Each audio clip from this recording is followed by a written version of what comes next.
नमस्कार आज्ञा मु गणेश आपणक नेकी आछि आज सकाळर केतोटी गुरुत्वपूर्ण खबर गुडी शेष जाए निश्चय देखंतु। प्रथम खबर श्रीमंदिर हुंडी रे नया वर्ष भिड़र प्रभाव बाहरिला 10,94,000 टंका। नया वर्ष अवसर में श्रीमंदिर में भक्तों प्रबल भिड़ होइछि। लक्षाधिक श्रद्धालु श्रीक्षेत्र आसी महाप्रभु को दर्शन करने सह आशीर्वाद कामना करिसेंति। भक्तों भिड़र प्रभाव श्रीमंदिर हुंडी रे पड़ी। बुधवार हुंडी बाहरी 10,94,000 टंका। एथिसह 300 मिलीग्राम सोना एवं 33 ग्राम 5 मिलीग्राम रूपा मिलिथिबा श्रीमंदिर प्रशासन पक्षरु सूचना दिया जायछि। परवर्ती खबर आज ओडिशा पहुंचीबो ई डबल टेकर बस। जनवरी 2 तारिख रे ओडिशा पहुंचीबो डबल टेकर बस। प्रथमे 2टी बस आसीबो एवं परे आउ 3टी बस मुंबई रु आसीबा ने सूचना दैछन्ति गृह निर्माण और नगर उन्नयन मंत्री कृष्णचंद्र महापात्र।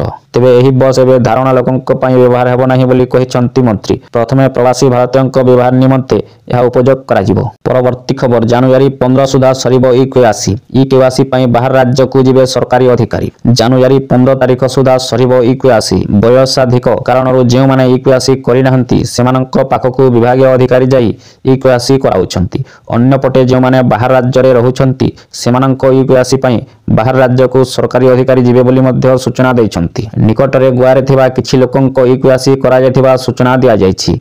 मंत्री तथ्य दे कहिसन्ति समस्तंकर ई केवासी करिवे सरकार। परवर्ती खबर वर्ष आरंभरू ग्राहकंक पई खुशी खबर कमिला कमर्शियल गैस रो दर।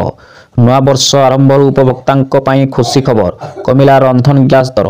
2025 आरंभरू सरकारी तैल कंपनी एलपीजी सिलेंडर दर रे 14.50 टंका ह्रास करिसन्ति। परवर्ती खबर पर्यटन शिल्प रे राज्य हेबो 1 नंबर। उत्कर्ष ओडिशार मूलदुआ पड़िबो। 2025 हेबो ओडिशा पई प्रगतिर वर्ष। एही वर्ष रे राज्य को टूरिज्म हब करने को मोहन सरकारंक बड़ निष्पत्ति। राज्य एवं देश में टूरिज्म क्षेत्र में 17 नंबर रे रही।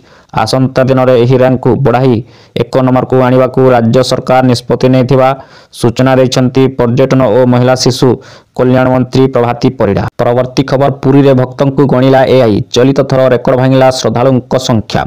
गतकाली नया वर्ष अवसर में पुरी रे लक्षाधिक भक्तों समागम देखा मिली। हजार हजार संख्यार भक्त गतकाली कालिया दर्शन पर पुरी रे लंबा लाइन लगी। एही भिड़ को दृष्टि रखा जाई पुरी प्रशासन पक्षर व्यवस्था को कड़ाकड़ी करिछि। 60 प्लाटून पुलिस को सुरक्षा कार्य में नियोजित करा जायछि।